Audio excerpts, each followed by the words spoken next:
Isang space-time mage na nagpa-practice ng kanyang consciousness ability ay aksidenteng pumasok sa katawan ng isang mababang uri na binata sa lipunan. Tila isang trahedya ang simula, ngunit mula rito, siya ay nahila sa isang paikot na agos ng kapangyarihan, hindi inaasahang mga relasyon, at misteryo na lampas sa kanyang pag-unawa. Nagsimula ang lahat sa isang kakaibang orasan, na isa sa mga anyo na nabuo ng consciousness ability ng mage. Ang simula ay nagpapakita ng isang grupo ng mga kilalang hoodlum sa buong rehiyon mula sa Seas gang na binubuli ang isang batang pulubi na nagngangalang Ethan. At mula sa malayo ay may paparating na karwahe na may isang ginang na may mahabang binti na umaabot hanggang sa kanyang kilikili. Nasa kalagitnaan ng pagsisindi ng sigarilyo para sa dalaga ang leader ng gang nang balakin niya itong bastusin. Ngunit nang makilala niya ang pagkatao nito ay kaagad siyang umatras na parang aso. Ibinigay ng dalaga ang kanyang panyo kay Ethan at sinabing poprotektahan niya ito. Pagkatapos ay umalis siya at binigyan din ng mga hoodlum si Ethan ng pera ayon sa sinabi ng ginang. Ngunit sa sandaling iyon, ang buwan ay naging kulay dugo. Tumingala si Ethan, umiti at biglang bumagsak at namatay. Patay na siya. Boss, umalis na tayo. Umalis na tayo.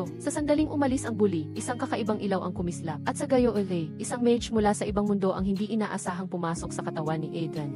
Sa unang pagkakataon na tumapak sa isang kakaibang lugar, si Lakit, nakakapasok pa lang sa ibang mundo, ay nakaramdam ng kaunting gutom at nagpa siyang maghanap ng noodle shop para kumain. Hindi inaasahan, pagkatapos ng 2 kagat, namutla ang may-ari ng tindahan nang makita ang si Isbang na lumitaw sa harap ng pinto. Dali-dali niyang hinila ang kamay ni Lakit, bumulong ng tulad nito, umalis ka na, may dumating ng ibang customer. Ang pag-offend sa kanya ay makakapatay sa ating kabuhayan. Ngunit si Lakit ay patuloy na umupo at kumain na parang walang nangyayari, parang isang immortal na walang kinatatakutan. Nang makita ito, nagalit ang bully at sumigaw. Pagkatapos lamang ng isang sigaw, bigla siyang natigilan, ang kanyang mga mata ay nanlaki na parang nakakita ng multo. Si Lakit ay mahinahon at magalang na nagtanong, paumanhin, gusto ko lang magtanong ng kaunti, paano ba ako namatay? Ang bully ay nataranta at umatras, iniisip na gusto siyang singilin ni Lakit sa kanyang buhay, at agad na sinyasan ang kanyang mga tauhan na sumugod at ayusin siya. Ngunit bago pa sila makakilos, dahan-dahang pinindot ni Lakit ang pendulum clock na nakasabit sa kanyang kamay, at agad na tumigil ang oras sa paligid na parang pinindot ng isang tao ang isang pause button. Bumuntong hininga siya, ang mga taong ito ay talagang hindi pala kaibigan, kaya kailangan ko silang turuan ng leksyon na hindi nila malilimutan. Dahan-dahan niyang inayos ang mga tauhan sa mga posisyon na puno ng pagmamahal. Nang matapos, umiti si Lakit at muling binuksan ang pendulum clock upang ipagpatuloy ang daloy ng oras. At sa gayon, isang kahanga-hangang pagkasira ng sarili ang nangyari sa grupo ng mga tauhan sa gitna ng noodle shop. Gusto ko lang magtanong sa iyo ng kaunti, paano ako namatay? Magalang na tanong ni Lakit, ngunit habang ang kanyang bibig ay bumubulong ng paghingi ng tawad, ang kanyang kamay ay lihim na naghahanap ng baril na nakatago sa kanyang damit. Mabilis na pinindot ni Lakit ang pendulum clock at agad na tumigil ang oras. Ang bala na bagong labas sa baril ay dahan-dahan niyang inalis. Lihim na naglaho si Lakit, iniiwan ang grupo ng mga hoodlum na may masasamang tingin sa kanilang mukha. Lumalabas na sabik siyang alamin ang sanhi ng pagkamatay ng pulubi, dahil ayon sa patakaran, ang pagpasok sa ibang mundo ay maaari lamang mangyari sa ilalim ng isang pulang buwan. Ibig sabihin, ang pagkamatay ng pulubi ay hindi nagkataon lamang, ngunit malamang ay sadyang inayos ng isa pang diwata para lang dalhin si Lakit sa mundong ito sa tamang oras. At kung gayon, ang utak ay hindi maaaring ang tangang bully, dahil ordinaryong tao lang siya. Habang si Lakit ay dahan-dahang naghahanap ng mga pahiwatig sa kalsada, nakita niya ang maraming poster na naghahanap ng mga tao. Habang abala siyang nag-iisip kung siya ay magiging isang nawawalang prinsipe, biglang lumitaw ang isang babaeng bounty hunter mula sa kung saan at sinuntok siya sa mukha. Ang batang babae ay si Tubi at gusto lang niyang kumita ng dagdag na pera.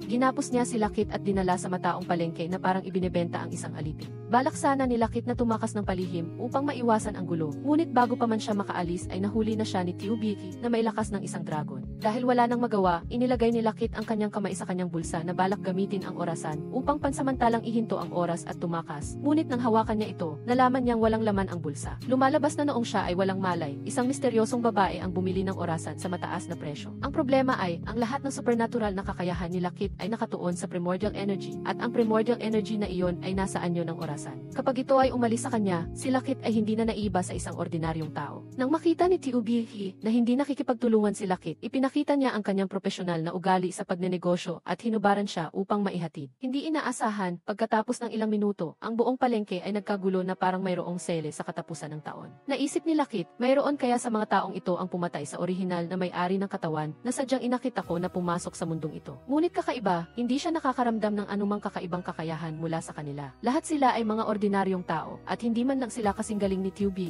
isang mayaman na tao ang dumaan at agad na nag-alok ng tatanggapin ko ang 300,000. Naisip ni Lakit, kakahubad ko pa lang, may bumibili na agad. Bago pa matapos ang transaksyon, isa pang mayamang binata ang lumitaw. Isang mayamang ikalawang henerasyon na anak ng isang prominenteng pamilya ay sumali rin sa bidding. Hindi pa kami nakakapag-alok, sabi nila. At sa gayon, sa loob lamang ng isang sandali, si Lakit ay naging sentro ng isang auction. Sa huli, isang lalaking may maskara ang nag-alok ng napakataas na halaga para bilhin siya. Ginamit ni Lakit ang pagkakataon upang hilahin ang maskara at hindi niya inaasahan na magiging sanhi ito ng gulo sa mga tao. Lumalabas na ang taong bumili sa kanya ay sila ang anak ng gobernador na si Lati. At ang dahilan kung bakit gumastos siya ng napakalaking pera ay para lang alisin ang isang illegitimate son na tulad niya upang hindi siya bumalik at agawin ang mana sa hinaharap. Matatag na tumanggi si Lakit na sumama sa kanya. Nang marinig niya ito, dumilim ang mukha nila Eddie at inilabas niya ang kanyang baril at itinutok ito sa ulo ni Lakit. Malapit na malapit. Ngunit bago pa siya makakilos, isang bala mula sa malayo ang tumama sa tenga nila na nagpatigil sa kanya. Nanlaki ang kanyang mga mata at sumigaw siya. Sino ka at bakit mo ako binaril? Lumalabas na ang lalaking iyon ang pinuno ng Sisbang, si Titi Tamra, at si Tiubiku ay ang kanyang anak. Nagulat si Lakit at tinitigan siya na may isang matapang na hinala na pumasok sa kanyang isipan. Ikaw ba iyon? Ang taong nagdala sa akin sa mundong ito. Habang si Lakit ay nalulunod pa sa kanyang pag-iisip, ang pinuno ng gang ay masiglang lumapit, tumawa ng malakas, at inanyayahan siyang kumain ng wonton. Naalala niya na 20 taon na ang nakakaraan, habang siya ay tumatakbo mula sa mga naghahabol sa kanya. Pumasok siya sa isang wonton shop upang humingi ng tulong at nasaksihan ang isang kahanga-hangang pagtigil ng oras. Ngayon ay mayroon na siyang 182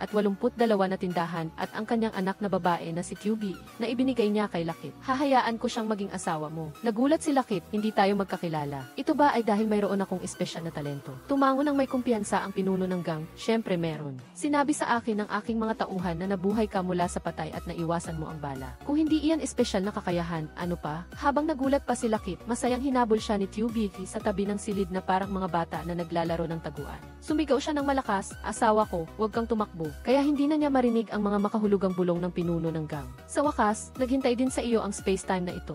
Lumabas na, maraming taon na ang nakalilipas. Nagkita na pala sina Lakit at ang pinuno ng gang sa isang sitwasyong nakamamatay. Si Lakit, na parang isang Diyos na bumaba sa lupa, ay lumitaw sa tamang oras at iniligtas ang kanyang buhay. Ngunit sa ilang kadahilanan, wala siyang naaalala tungkol sa bahaging ito ng kanyang nakaraan. Habang naglalaro siya ng pusa at daga kay Tugi, bigla siyang nakaramdam ng isang malakas na enerhiya na papalapit. Walang iba kundi ang gobernador ng lungsod na si Latile, na dumating upang sunduin ang kanyang nawawalang illegitimate son. Inalok nilang sumakay si Lakit sa kanilang kotse, ngunit ayaw siyang paalisin ni Tugi, at kahit siya ay ayaw ding umalis. Lumabas ang pangalawang pinuno ng Sisbang upang makipagbarilan sa kanila, ngunit sinabi ni Titi Tamra na hindi dapat gamitin ang baril sa labanan sa mundo ng krimen. Gamitin natin ang ating mga kamao. Kaya, pagkatapos imbitahin ang mahalagang bisita sa loob upang kumain ng wonton, sa labas ay nag-away ang dalawang panig at mag-isang hinarap ng pangalawang pinuno ang mga tauhan nila Sa labas ay mailabanan sa martial arts, at sa loob ay mailabanan ng talino sa pagitan ng dalawang matandang lalaki na nag-aagawan sa nag-iisang mangkok ng wonton. Ngunit si Lakit ay hindi nagpakita ng anumang respeto at walang galang na kinuha ang pagkain mula sa kanyang mesa at diretsong sinabi, ang mangkok na ito ay para sa akin. Ano ang maibibigay mo sa akin kung ang pinuno ng gang ay ibinigay ang lahat ng kanyang ari-arian at maging ang kanyang anak na babae?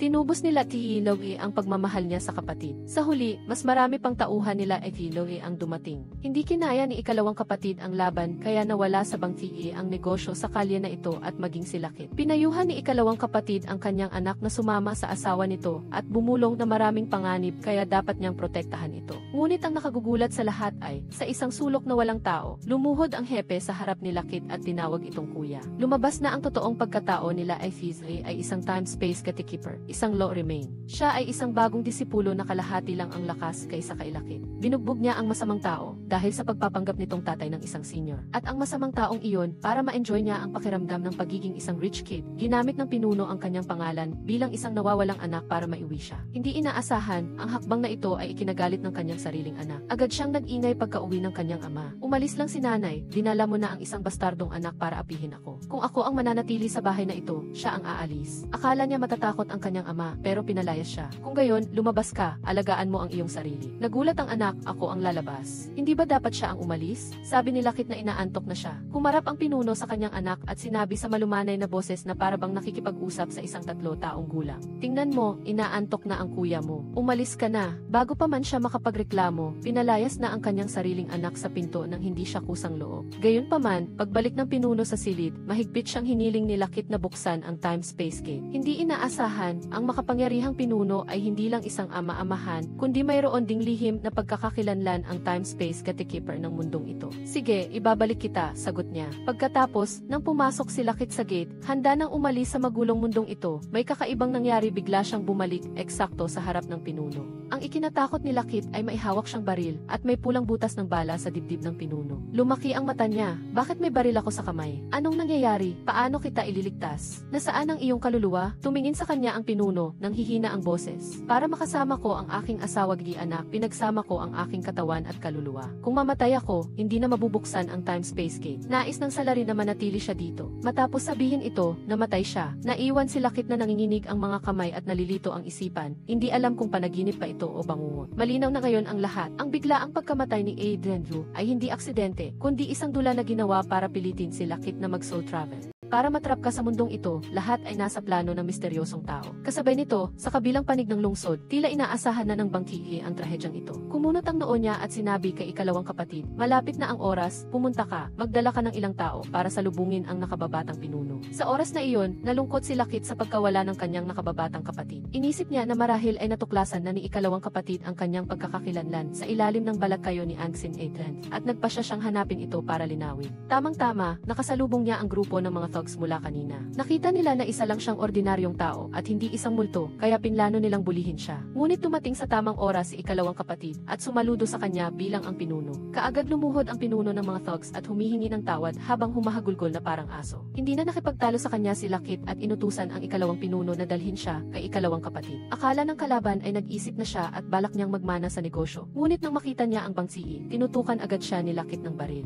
Pinayuhan siya ng pinuno ng CS-bang na kung gusto niyang gawin ito, huwag siyang mag-alinlangan o makinig sa kanyang paliwanag. Mukhang mayroon tayong kaunting hindi pagkakaunawaan, sabi niya. Sinabi niya na hindi siya ang sanhi ng pagkamatay ni Lathili, ngunit hindi niya masabi kung sino ang nasa likod nito. Ngunit kung gusto niya ng pahiwatig, kailangan muna niyang tanggapin ang posisyon bilang pinuno ng CS-bang. Galit na galit si Lakit at sumigaw, ang kailangan ko lang ay ang pangalan. Gusto lang niyang maghiganti para sa kanyang nakababatang kapatid. Ngunit habang nag-aaway sila, pumutok ang baril at tinamaan ang dalagitang nagdaraan. Nagmamadaling bumaba si Lakit upang tingnan ang sugat ng babae. Inagaw ni ikalawang kapatid ang baril at lumabas. Hindi niya alam na pulis pala ang babae. Agad siyang kinapapan at ikinulong. Kahit umamin si Lakit na siya ang bumaril, hindi siya pinaniwalaan ng pulis dahil siya ang nagligtas sa kanya mula sa mga bulis dati. Ngunit hindi maalala ng maigi ni Lakit ang pangyayaring iyon, malabo ang alaala ni Adrian. Pagkatapos, dinala si ikalawang kapatid sa istasyon ng pulisya para uminom ng tsaa. Magalang din ang mga pulis dahil alam nila ang kapangyarihan niya sa lungsod na ito. Pagdating ni Police Deep, agad siyang tinawagan ng kanyang superior at pinagalitan, inutusan siyang palayain ang mga tao, ngunit nag-aatubili pa rin siya. Nang matanggap niya ang ulat tungkol sa pagkamatay ni Lathili, may isang taong nagturo sa suspect, kaya nauna siyang humabol sa kriminal at inutos na ikulong muna ang pinuno ng CS-bang. Sa oras na ito, kumakalat ang balita sa kalye tungkol sa salarin na pumatay sa kanyang ama para kunin ang ari-arian. Mayroon ding mga larawan ni Lakit noong siya pa si Adrian, isang pulubi na binubuli sa kalye. Kasabay nito, gusto ni ikalawang kapatid na iligtas ang pinuno at ang batang pinuno, ngunit pinigilan siya ng ikaapat na kapatid. Gusto niyang samantalahin ang pagkakataong ito para patayin si Lakit dahil ayaw niyang mahulog ang CS-bang sa kamay ng isang taong hindi niya kilala. Nagpunta si Lakit sa haunted shop para kumain. Pagpasok niya, agad siyang tinutukan ng baril. Nag-abang sila Efi para maghiganti sa kanyang ama. Nagkataon na dumating din ang ikaapat na kapatid ng CS-bang kasama ang kanyang mga tauhan. Naghahanap din kay Lakit, kaya inakala nila Efi na malakas ang loob ni Lakit dahil sa CS-bang. Ginamit ni Lakit ang sitwasyon para pag-awayin ang dalawang grupo na inakala nilang nagtatayo siya ng patibong.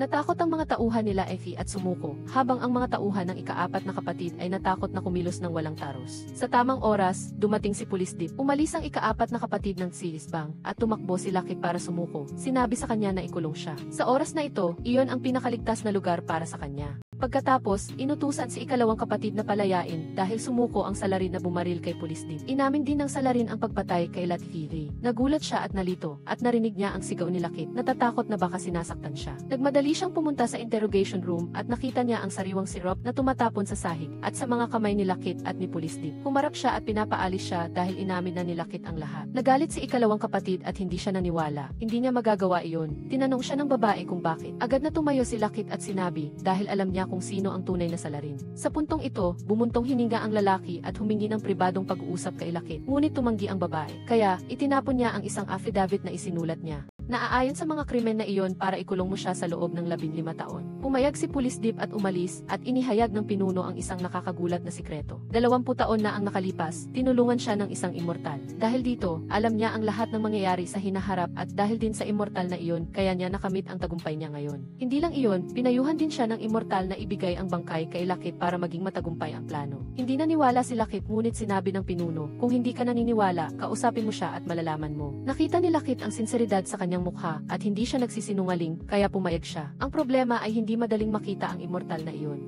Dahil lahat ay gusto ng isang pagkakataon na maliwanagan, nasa tren na sinala Effie at ikalawang kapatid kasama si QB. Dumating si Lakit, akala niya ay sapat na ang bumili ng tiket. Ngunit ang ticket agent ay malamig na nagsabi na hindi siya nagbebenta dahil mayroon na lamang 4 na huling tiket at kailangan nilang mag-agawan para makuha ang mga ito. Lumabas na hindi lang si Lakit ang gustong makita ang immortal, kundi halos lahat ng mga eksperto sa lungsod ay nagtipon din dito para sa mahalagang pagkakataon na iyon. Ang tren na tumatakbo tuwing 12 taon ay walang tiket. Kaya ano ang patakaran? Mga hayop na nag-aaway para sa biktima, limitado ang mga tiket, kaya ang pinakamalakas ang mananalo. Ang nakakatawa, sa oras na ito, nawala ang lahat ng lakas ni Lakit, na ginawa siyang isang ordinaryong tao mula sa pagiging time-space master. May masibilisadong paraan ba? Una, maging sobrang yaman tulad nila Eddie o magkaroon ng malaking kapangyarihan tulad ng Safe Bank. Ngunit wala kang pera ngayon, kaya nagsisisi ka na ba na tinanggihan mo ang posisyon bilang pinuno? Ang tanging paraan na lang ay ang magpakamatay. Ang mga eksperto sa paligid ay tumingin sa kanya nang may pang-iinsulto. Iniisip na ang kanyang maliit na katawan ay tatagal lamang ng 1 minuto. Ngunit hindi nila alam na si Lakit, bagaman pagod na, ay may matibay na kalooban at mayroon pa ring pagkakataon. Nang makita ito, hindi na nag-aalangan ang mga kalaban at kinuha ang kanilang mga kutsilyo at sinugod siya. Sinubukan ni Tiubiki na bumaba para tulungan siya, ngunit pinigilan siya ni ikalawang kapatid dahil kung hindi niya kayang lampasan ang pagsubok na ito, mamamatay lang siya sa ibang lugar paghinto ng tren. Ngunit sa sandaling tila malapit na siyang mamatay, isang bagay na hindi inaasahan ang nangyari. Dahil sa kagustuhang maghiganti para kay Lakhi at sa determinasyon na hanapin ang taong nasa likod na nagkulong sa kanya dito, nagising ang kapangyarihan ni Lakit. Binago niya ang oras at tinalo ang bawat isa sa kanila. Sa sandaling umakyat siya sa tren, hinimatay siya matapos siyang patumbahin ni Police Deep mula sa likuran. Hindi niya inaasahan na hinahanap din ni Lakit ang immortal. Dahil gusto mong maghiganti, nang umandar ang tren, dahan-dahan ding nagising si Lakit. Pagbukas pa lang ng kanyang mga mata, nakita niya agad sa harapan niya ang isang gubat ng mga matatalim na tingin na parang labaha. Sa gitna ng tensyonadong kapaligiran, dahan-dahang lumapit si Tiubiki at nagsalita ng walang galang, kung wala ako para protektahan ka, durog na ang katawan mo mula pa nang sumampa ka sa tren na ito. Hindi makatanggi si Lakit at masunuring inamin na mahina siya at kailangan pa rin talaga ng proteksyon mula sa dalagang ito. Dahil dito, biglang huminahon si Tiubiki, tumawa at masuyong tiningnan siya ng may pagmamahal. Bago sila bumaba ng tren, may isang taong tulog pa rin. Sinabihan ni Tiubiki si Lakit na iwan na lang ang taong iyon at bumaba na ng tren.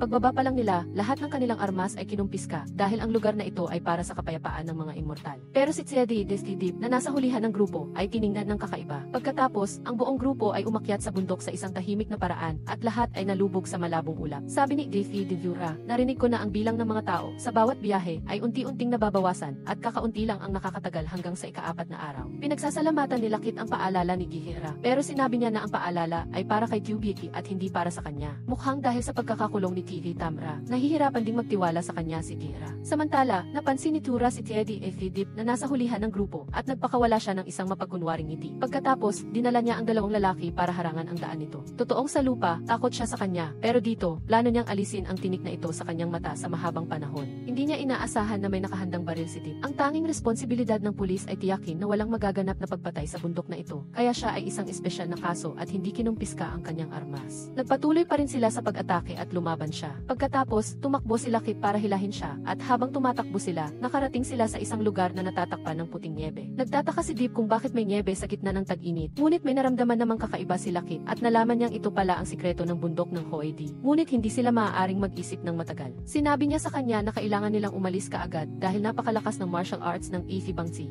Pero pagkatapos tumakbo sandali, huminto siya at naghintay na dumating sila. Gusto niyang ang problema ng Sirisbang ay malutas sa kanilang sarili. Nagmadali si Tura para tingnan kung ano ang magagawa niya. Naibalik na ni Lakit ang kanyang lakas at lalo pang sagana ang enerhiya dito, kaya ang pag-ielo sa oras ay maliit na bagay lang sa kanya. Naglaro siya sa kanila tulad ng pusa na naglalaro sa daga. Galit na galit sila at nagmadaling sumugod, ngunit binigyan sila ni Tiubiki ng isang malakas na suntok at napasubsob sila, kaya napilitan silang umatras. Umiti si Lakit kay Tiubiki, kailangan ko pa ring umasa sa iyo para protektahan ako. Si Tsiedi Deep ay nakatayo sa tabi, tinitingnan sila at nakaramdam ng paghanga. Pagkatapos, nagpatuloy ang tatlo sa paglalakbay at habang lumalalim sila, lalong lumalamig. Tinanong ni Tsiedi Deep si Lakit kung anong martial arts ang ginamit niya dahil mas maliksi ang kanyang katawan kaysa kay Dura ng Sisbang.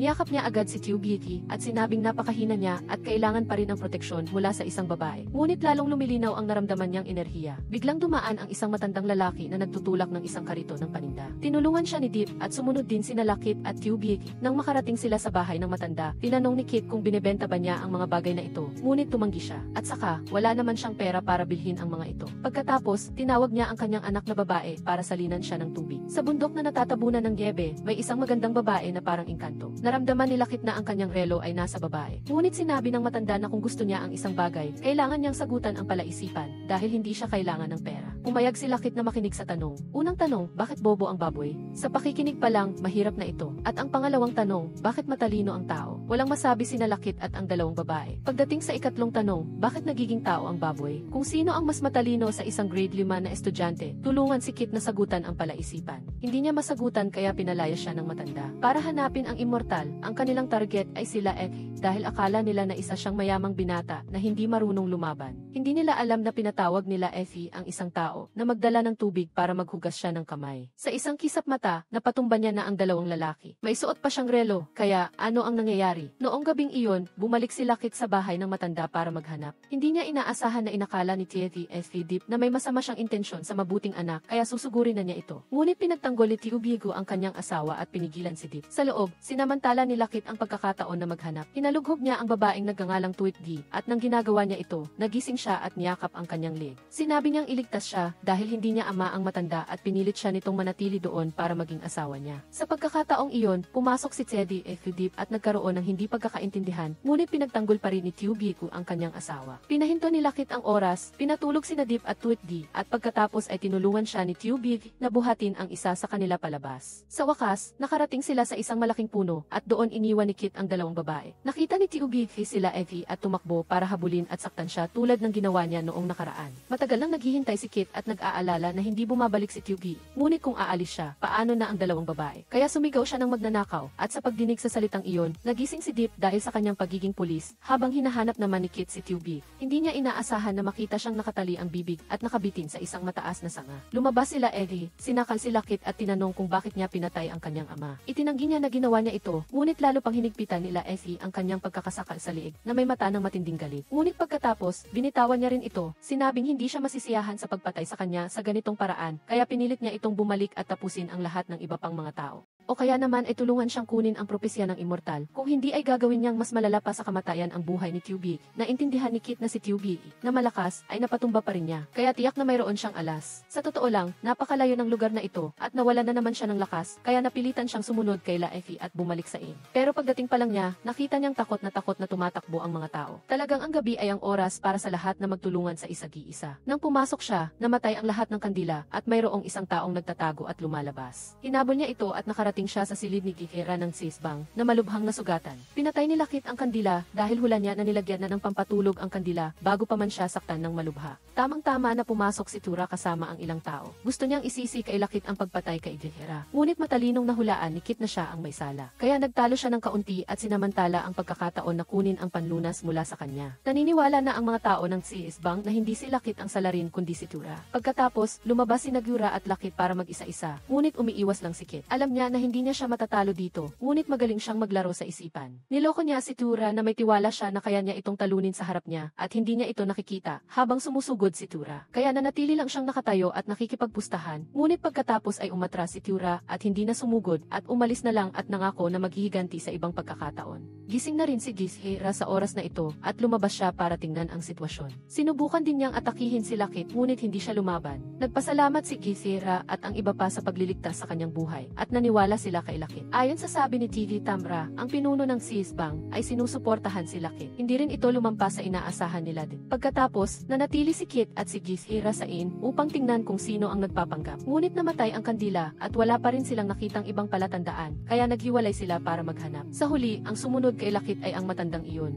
Hindi niya alam kung ano ang pinag-usapan ng dalawa, ngunit nang bumalik si Kit sa inn, alam niyang may nagmamanman sa kanya, kaya tinawag niya ito at lumabas na ang tagapagbantay pala. Sinabi niya na dahil natuklasan siya ni Kit, bibigyan niya siya ng isang kalamangan kaysa sa iba, isang maleta na puno ng iba't ibang uri ng armas, tulad ng baril, kutsilyo, pampasabog, at lason. Ang lahat ng ito ay mga kinumpiskang bagay mula sa ibang tao. Ngunit nanatiling matatag si Lakit. Hindi niya naisaktan ang iba at nagpatuloy siya sa paglalakad ng hindi man lang lumingon. Nang bumalik siya at makita si Githira, nabalitaan niyang may nangyari dito. Lahat ay nilagyan ang pampatulog at hindi alam kung sino ang nasa likod nito. Pinatutulog-tulog lang ni Detective Ye ang sarili niya. Inakala niyang naglalaro lang sila Jai. Ngunit sinabi nila Jai na wala siyang dalang anuman mula pa noong pumasok sila sa bundok. Hinayaan niya itong kapapan siya, ngunit hindi naman niya ginawa. Sinabi lang niya na mag-ingat sa mga tao sa bundok at umalis kasama si pangalawang tagapamahala. Kinaumagahan, maaga siyang pumasok sa gubat. Natuklasan niya na mayroong inilikas mula sa bundok. Ngunit nang hilingin siyang magbuhat ng iba, inatake siya at dinakip. Sabi nila gusto nilang patayin ang batang pinuno ng Qiangang. Ito ay magiging malaking hakbang para sa hinaharap. Sa tabi nito, nagtatago rin ang grupo nila En. Naisip nila na buti na lang at sila Jay ang pumasok sa bitag para sa kanila, kaya sumunod sila. Ngunit nakakagulat na ang umaatake kay Lajay ay mayroong napakahusay na diskis. Siya ay si ikatlong tagapamahala ng Qiangang. Pinutol niya ang tali ni Lajay sa isang pagtaga, ang palabas na kanilang ginawa. Ito ay para bigyan ng leksyon sila En at iligtas si Xiaki. Ang kanilang plano ay ibalik sila Jay para pahirapan at hindi patayin dahil walang pinagkaiba sa paghaharap sa Qiangang. Ngunit sinilip din nila En ang kwarto. Binigyan niya ng kutsilyo sila Jay at sinabi na patayin na lang siya at huwag nang magsayang ng oras sa pagpapahirap. Sabi nila Jay, kapag nawala ang batang pinuno na ito at ang babaeng pinuno ng ikapitong sangay ang pumalit, maghihiganti muli ang Qiangang. Sinabi naman nila En na nasa kamay niya si Xiaki at siya na ang bahala. Ngunit sinabi nila Jay na maniniwala lang siya kapag nakita niya ito ng personal. Ibig sabihin, dinala nila ang sina Lakiet at ang matandang kapatid sa gubat ng kawayan hanggang sa lugar kung saan nakakulong si Titota. Sa daan, minarkahan ng matandang kapatid ang lokasyon at nang dumating sila sa lugar, itinuro nilang dalawa ang kanilang mga sibat kay Lakiet at Titota. Sinabi ang isa, dalawa, tatlo at sabay silang umatake. Tulad ng pagbilang ng isang diretsong beat, ang dalawa ay nagtatama sa bawat isa. Lumabas na alam nilaan na ang matandang kapatid ay si Tamdang ng Kanbang. Sa tamang sandali, dumating din si Hira at naisip niya na lahat ng tao mula sa Kanbang ay pupunta rito. Inilagay na niya ang mga pampasabog, ngunit kung saan niya ito nakuha ay maaaring sa pamamagitan ng panulat o sa likod bahay. Sa pag-iwan nito, tiwala siya dahil hawak niya ang relo ni Lakiet. Pagpindot ng isang beses, huminto ang oras, umalis siya sa lugar na iyon at pinindot ang pangalawang beses upang magpatuloy ang oras. Nasusunog na ang pampasabog at si Titoldat ay hindi makagalaw kaya kailangan yakapin ni Tamra ang pampasabog at tumakas upang iligtas ang iba. Isang malaking pagsabog, nawasak ang bahay at nakangiti silaan mula sa malayo. Nang gabing iyon, nagtataka at malungkot si Lakiet at sinisisi ang sarili. Pagkatapos ay dumating si Hira at nabigo si Lakiet at hindi maintindihan kung bakit. Hindi pa siya matagal nakakilala ni Tamra, kaya bakit kailangan niyang magsakripisyo para sa kanya, isang taong hindi nakakaintindi sa Kanbang. Ito ba ay dahil lamang sa tagubili ni Tamra, ang malaking bangchu, na maaari niyang iligtas ang Kanbang. Pagkatapos nito, tinipon nila ang mga tao ng Kanbang, nagtayo ng isang lapida para kay Tamra at uminom ng tsaa upang ihatid ang mga taong aalis. Sa puntong ito, bumaba si Laan at ang kanyang mga tao at kinutya ang mga manggagawa. Ngunit kalmadong nagbuhos ng tsaa si Lakiet at sinabi na ang katotohanan sa bundok na ito ay ngayon ang huling araw bago makilala ang mga immortal. Ang ulap dito ay naglalaman ng nakakapagpatulog na gas. Kaya ang tsaang dinala para sa lahat ay ang antidote. Ngunit ang mga taong takot na malason ay hindi naglakas loob na uminom at bilang resulta, natulog sila ng mahimbing sa gabing iyon kaya hindi nila alam kung sinong nanakit sa kanila. At ang tsaa sa silid ni Laan at ng kanyang mga kasamahan ay natapon na, kaya nang marinig ito, si Laan at ang kanyang mga alagad ay galit na humingi ng antidote. Ngunit ibinuhos ito ni Lakiet sa harap niya at sinabing hindi siya karapat-dapat. Ngayon na ang oras para sa Sisbang na maghiganti para kay Tamra. Ngunit dumating si Tsiedi Diep at hindi pinapayagan ang anumang karagdagang pagpatay. Haharapin niya ang insidente ayon sa batas. Bukod pa rito, naniniwala si Diep na nasa malapit lang si Laan. Hindi maaaring sumunog ng pampasabog at tumakas ng malayo upang iwasan ito. Ngunit ang totoo, hindi niya alam. Nagpanggap si Laan na mahina, humingi ng tulong kay Sister Diep na iligtas siya. Nabaliw si Titoldat at sumugod, ngunit binaril ni Diep bilang babala, kaya kailangang hilahin ni Lakiet ang kanyang asawa pabalik. Sa sandaling ito, bumaba ang kalbong binata at inihayag na naubos na ang tsaan ng In, at ngayong gabi ang magiging desisyon kung sino ang makakakita sa mga immortal bukas. Kaya tinanong ni Lakiet si Diep kung nasaan si Tuyet Divi. Dahil noon ay wala siya, at wala siyang orihinal na enerhiya, ngunit ayaw itong pag-usapan ni Diep dahil inakala niyang naglalaro na naman siya ng babae. Kaya napilitan siyang maghanap sa sarili niya. Pagdating ng takip silim, pumasok si Diep sa kagubatan at nakita si Laan na nakikipag-usap sa isang misteryosong tao tungkol sa isang relo at humiling siya na humiram pa ng higit pa upang patayin si Lakiet. Ngunit nang makita nila ang paggalaw, tumakas silang dalawa, hinabol sila ni Diep at natuklasan na ang misteryosong tao ay si Tuyet De, na nagsabi na kung natuklasan siya, kailangan niyang patayin ang kanyang bibi. Sa tamang sandali ng pagputok ng baril, pinahinto ni Lakiet ang oras, at dahil hindi niya maintindihan kung bakit kailangang patayin ni Diep ang babaeng ito, iniligtas niya ito. Sa sandaling ito, inihayag ng kalbong binata na si Ginoong Kiemton ay nagbigay pa ng 3 bugtong at sinumang makasagot nito ay makikilala ang tao. Sa tamang sandali na dinala ni Lakiet si Tuyet Difi pabalik, ang 3 bugtong na iyon ay ang 3 tanong na narinig nila nang makilala nila ang matanda sa bundok. Pagkatapos marinig ang mga bugtong, naghiwa-hiwalay ang lahat. Sa tamang sandali na bumalik si Tsedi Diep, ang babaeng iyon ay kumapit kay Lakiet at humingi ng tulong. Gumamit din siya ng psikolohikal na pagmamanipula kay Sister Diep. Sinabing si Sister Diep ay nagsiselos kaya siya itinutok ng baril sa kanya. Si Diep ay nasaktan at nais niyang patunayan na ang pamumuhay ni Lakiet ay walang kinalaman sa kanya kaya ibinalik niya ang kanyang baril. Wala na siyang pakialam, ngunit bago siya umalis, binalaan niya rin siya na ang ganitong uri ng tao ay hindi mabuti at pinayuhan siya na maging maingat. Hindi naintindihan ni Lakiet ang anuman, sa gabing iyon ay napanaginipan niya na tumatakbo sa gubat. Hinahanap ang taong nag-akit sa kanya sa bundok at hinahanap ang dahilan kung bakit siya nakakulong sa mundong ito. At ang taong nakita niya ay siya mismo. Nagulat si Lakiet at nagising, nakita niya si Nhira at Titoldat sa tabi niya at sinabi niya na alam na niya ang sagot sa 3 bugtong na iyon. Bumaba siya at nakita si Kalbo at may kumpiyansa siyang sinabi na may sagot siya. Ngunit hindi mahalaga kung ano ang solusyon dahil pagkatapos ng 1 oras, ang lahat ay magiging tuliro. Ngunit hindi siya dahil mayroon siyang pinakamataas na antas ng kamalayan. Ito ay isang bitad na inilagay ng isang immortal para sa kanya at sinabi niya kay Kalbo na gabayan siya. Kaya binati si Lakiet sa kanyang tagumpay, ngunit silaan ay hindi nasisiyahan. Sinabi niya kay Pulis Yip na arestuhin si Lakiet dahil isusumbong niya na ngayon ang insidente ng pagbaril ni Lakiet sa kanyang ama. Nasaksihan niya ang lahat, nag-aalangan si Yip at kinutya siya na ang isang tagapamayapa ay hindi patas, kaya ikinadena niya si Lakiet. Sinabi niya na dapat paniwalaan niya na hindi ang taong may hawak ng baril ang gumawa ng krimen. Pagkatapos ay tumingin siya kay Xuili na nakatayo sa itaas. Sa tuwing malapit siya rito, nababawi niya ang kanyang orihinal na lakas. Naaalala niya ang sinabi ni Latufu na sa Primordial Realm, ang kapangyarihan ng kamalayan ay maaaring magbago sa lahat ng bagay, kahit nasaan yun ng isang tao, at baka siya mismo ang orihinal na lakas. Kinailangan niyang hilingin na naroroon siya para magamit niya ang kanyang kapangyarihan. Pagkatapos ay pinatigil niya ang oras, itinutok ang baril ni Ip sa kanyang noo. Pagkatapos ay kunin ang relo mula sa bulsa ng dibdib ni Laan at tahimik na umalis kapag bumalik sa normal ang oras. Nagulat si Diep nang hindi niya makita si Lakiet at itinutok niya ang kanyang baril sa posisyon kung saan siya nakatayo. Bagaman wala siyang intensyon na barilin siya, tama ang sinabi niya at hindi makita ni Laan ang relo. Talagang ang isang bagay na hindi sa iyo, kahit napilitin mo, ay hindi mo makukuha. Sinabi ni Kalbo na malapit nang umalis ang tren mula sa bundok at inanyayahan ang buong grupo na bumaba sa lupa. Sa sandaling iyon, nakaupo si Lakiet sa tapat ng matandang lalaki mula kanina na siyang tinatawag na immortal sa bundok na ito. Nahulaan niya na siya ang pumatay kay Ilang at dinala siya rito.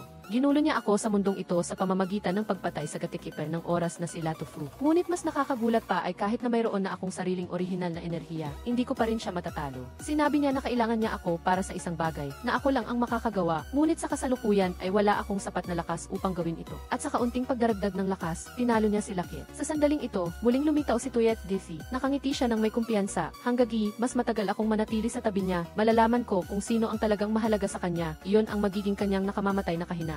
Sa isa pang pangyayari, bumalik sina Titoldat at Nhira sa kanbang at natuklasan na ang lugar na ito ay nawasak. Pagkatapos ay pumunta sila sa haunt and shop at nakita na ang lugar na ito ay hindi rin maganda, buti na lang at buhay pa ang may-ari ng shop. Sinabi niya na habang nasa bundok ang lahat, ang lugar na ito ay inatake ng asosasyon ng kalakalan. Ang koponan nilaan ang sumalakay at sumira, at nang lumaban ang kanbang, ang mga pulis ay naghihintay at kinubkob at inaresto ang lahat ng tao ng kanbang at ikinulo. Pagkatapos ay binili nila ang mga tindahan ng kanbang sa isang napakababang presyo. Kung hindi nila makakain, sisirain nila ito. Ngayon, ang kanyang tindahan na lang ang natitira sa may-ari. Sa sandaling ito, may kumatok sa labas at lahat ay natatakot na darating ang mga tao mula sa asosasyon ng kalakalan upang sirain pa. Ngunit nang buksan ang pinto, bumalik si Lakiet. Ngunit dinala niya rin ang babae mula sa bundok. Pagkatapos ay bumalik ang lahat sa kanbang upang itayo muli ang lahat. Ipinahayag ni Lakiet na mula ngayon, siya ang taong nakatanggap ng salita mula sa immortal at muling bubuhayin ang kanbang at maghihiganti para sa lahat ng kanyang mga kapatid. Agad siyang hinila ni Nhira sa isang sulok at binalaan siya na ang babaeng iyon ay hindi mabuting tao na alam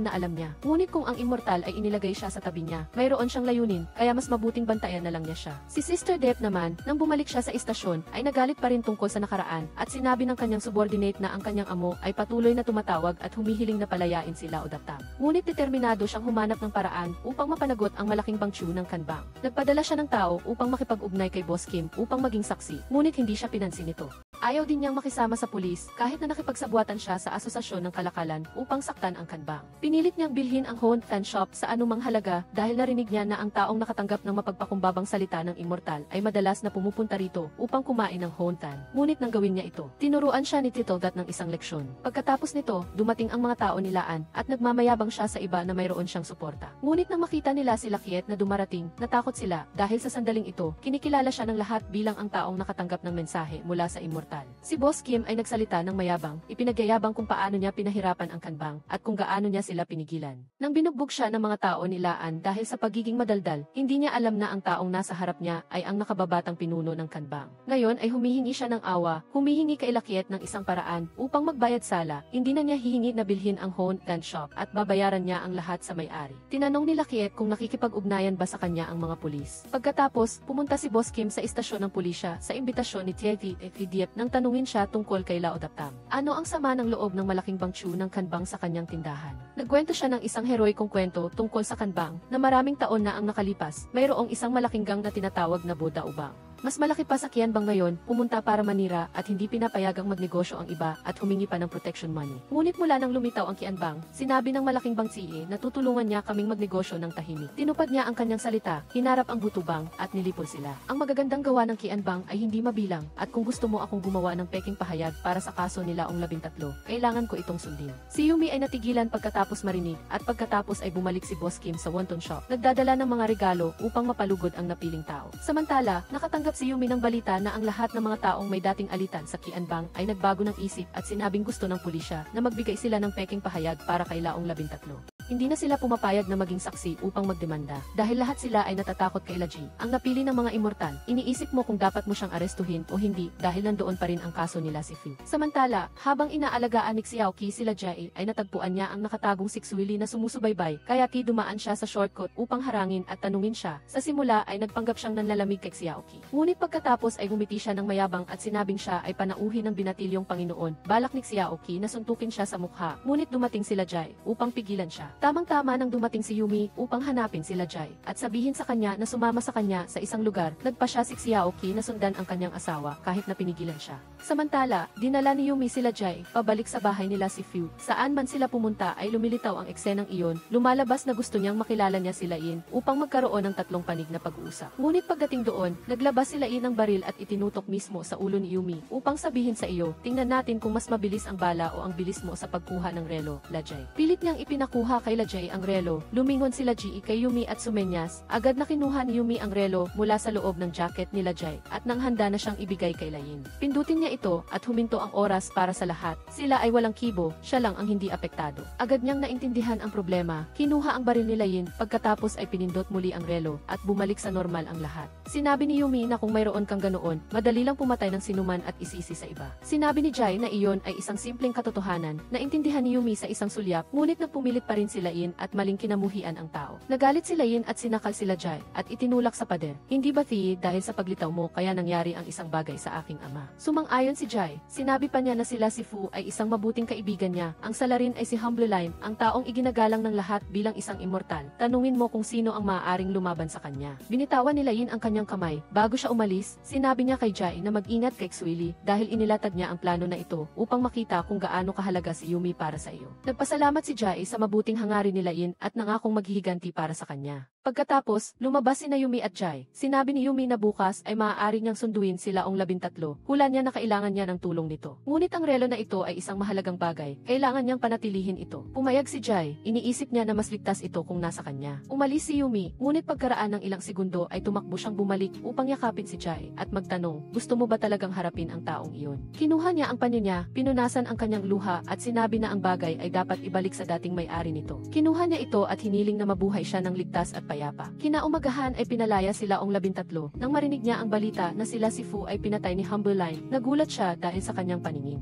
Siya ay isang Diyos, isang kagalang-galang na immortal, na dating nagbigay sa kanya ng propesya upang dalhin ang Kianbang sa posisyon nito ngayon. Nagtanong siya tungkol kay Xuili at naalala nila ong 13 ang isang lumang kwento. Nang nasa bundok pa siya ng Huaian, nakilala niya ito at narinig niya itong nagsasabi na masyadong boring sa bundok. Si Humbleline ay walang bagong kaibigan, ni walang kasintahan, maaari lamang niyang patayin ang taong pinapahalagahan ni Humbleline upang siya ay lumakas. Sa oras na iyon ay hindi niya naintindihan, akala niya ay may problema ito sa isip kaya hindi siya nag-abala. Sino ang mag-aakalang nang bumalik sila Jai? Sa gabing iyon ay narinig niyang sinabi ni Xiao Qi na nawalan na siya ng bakas ni Xueli. Sinabi pa niya na hahanapin niya ang taong pinakamahalaga sa kanya upang saktan ang kanyang puso. Agad na tumakbo si Jai sa istasyon ng pulisya upang hanapin si Yumi, ngunit wala siya doon. Samantala, hinarap ni Yumi ang tunay na mukha ni Xueli. Nagkwento siya tungkol sa mga sirena na hindi nila alam kung ano ang kalungkutan. Ngunit ang luha ng mga sirena ay napakahalaga, kaya Qi may lumitaw at pinatay ang lahat ng mahal at pinahahalagahan ng mga sirena. Sa ganitong paraan, mas maraming umiiyak na sirena, mas maraming perlas ang lumalabas. Kahit na humingi ng tawad si Yumi ay hindi siya pinatawad, ang pagbaril kay Xueli ay hindi rin gumana dahil hindi siya ordinaryong tao. Hindi na siya makapaghintay at sinabi pa niya na si Yumi ang una, susunod ang mga taong malapit kay Jay, isa-isa. Sa pagkakataong ito, dumating sila Jay, ngunit hindi rin niya kayang talunin si Xueli. Pinatigil pa niya ang oras at pinilit si Jai na saktan si Yumi. Pumatak ang luha ni Jai at natapos ang laro, hindi na kinaya ni Yumi, umanaw siya sa kanyang mga bisi. Pagkatapos ay bumalik si Xueli, narinig si Humble Line na nagsasabi na sila Jai ay umiyak ng luha para sa 3 tao. La si Fu, kiyan bang 3 Panginoon? Yumi, kailangan pa ng 3 buhay. Sino kaya ang susunod? Nakita natin si Xiao Qi na inaaliw sila Jai. Tiyak na nahulaan mo na. Sa gabing iyon, na naginip sila ang 13 ng isang panaginip noong siya ay bata pa ay hinabol. Nakita niya sila Jai na nagligtas sa kanya at sinabi na dapat niyang protektahan ang taong iyon. Nagulat siyang nagising, alam niyang malapit lang si Xueli. Ayaw niyang mangyari ang patayan, kaya humingi siya ng awa sa kanya.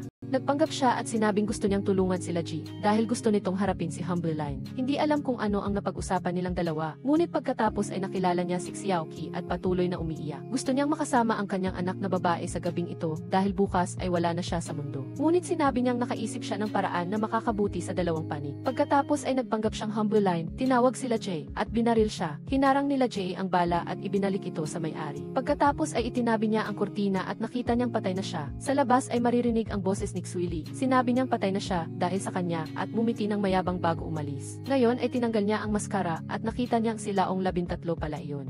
Sunod ay hinanap niya si Humble Line, nakakagulat na nandoon din si Second Master at Xiao Qi. Kahit na nagsama-sama ang tatlo ay hindi pa rin sila kalaban niya. Ngunit ang nakakagulat ay lumitaw silaong 13, hindi pa siya patay. Lumalabas na iyon ay isang peking eksena ng kamatayan niya kasama sila Jay. Dahil natatakot siya na atake si Xueli kaya kailangan niyang gawin iyon upang mapanatili ang buhay ng Great Leader. Sa oras na ito ay hawak nila ang 13 ang time watch. Masyadong simple ang iniisip nila Jay. Lumitaw si Xueli na may hawak na kutsilyo na humahakbang patungo kay Xiao Qi. Gusto niyang sumabog ang lakas ni Jay. Kahit na naalala niya ang mga taong namatay para sa kanya, ang lakas ni Jay ay tumaas ng isa pang antas. Ang kanyang malay na enerhiya ay naging sandata. Ginawa niya ang isang double-edged na kutsilyo at inatake si Humble Line. Kung hindi siya mamamatay, babalik ang kutsilyo sa kanya at ang kanilang plano ay masisira. Pagkatapos ay unti-unti nang naubos ang kanyang lakas at nagpumilit sila Jay na magbigay ng isa pang atake na tumago sa kanya ang dulo ng kutsilyo. Sa isang kisap mata, hinarap niya ang isang taong kamukha niya, ang batang Humble Line. Sinabi niya na mula nang dumating ka mula sa Primordial Realm, isang malagim na kaganapan ang magaganap sa Primordial Realm pagkatapos ng 5 taon, isang salamangkero na nagpraktis ng masyadong mabilis, ay hindi sinasadyang papatayin ang taong mahal niya. Hindi sinasadyang natuklasan niya na iyon ang susi upang buksan ang pinakamataas na kapangyarihan. Mula noon, humantong iyon sa hindi mabilang na mga tagasunod na may ganoong ideya na pinapatay ang mga mahal sa buhay para lamang tumaas ang kanilang kapangyarihan. At pinamunuan niya ang masasamang paksyon upang sirain ang Primordial Realm. Kaya upang labanan siya, kailangan mong magkaroon ng lakas na higit pa sa kanya at pagkatapos ay gamitin ang time-space portal upang pumunta doon at sirain siya upang iligtas ang Primordial Realm. Iyon ang kapalaran nila Jay. Sirain ang limitasyon, gawing enerhiya ang kamalayan, ang pinakamataas na antas. Sa oras na ito, bumalik si Jai sa kasalukuyan, lumapit si Xueli. Matagal na siyang may intensyon na magtaksil sa kanyang amo. Sawa na siya sa pagiging primordial essence ni Humble Line. Nais niyang kontrolin ang kanyang sariling kapalaran, maging pinakamalakas, at agad na gusto niyang sipsipin ang bagong kamalayan na enerhiya nila Jai. Ayaw ni Humble Line na mawala ang kanyang pagsisikap, kaya ginamit niya ang kanyang natitirang lakas, pinaputok ang isang bala na tumago sa Great Leader, Second Master, at Xiao Qi. Pinanood nila Jai ang isa-isa silang bumagsak, sumabog siya sa galit, sinira si Xueli sa hangin, hinikayat siya ni Humble Line na dumaan sa nabuksang time-space portal upang iligtas ang Primordial Realm. Ngunit sinubukan niyang iligtas si Xiao Qi at pagkatapos ay nagpasya siyang gamitin ang time-space portal upang bumalik at iligtas ang mga taong mahalaga sa kanya. Sa isang iglap, bumalik siya sa unang araw na naging ilang siya. Hulaan natin kung magiging matagumpay ba ang kanyang paglalakbay na ito. Ipaalam sa amin ang inyong mga opinyon. Salamat sa panonood at hanggang sa muli.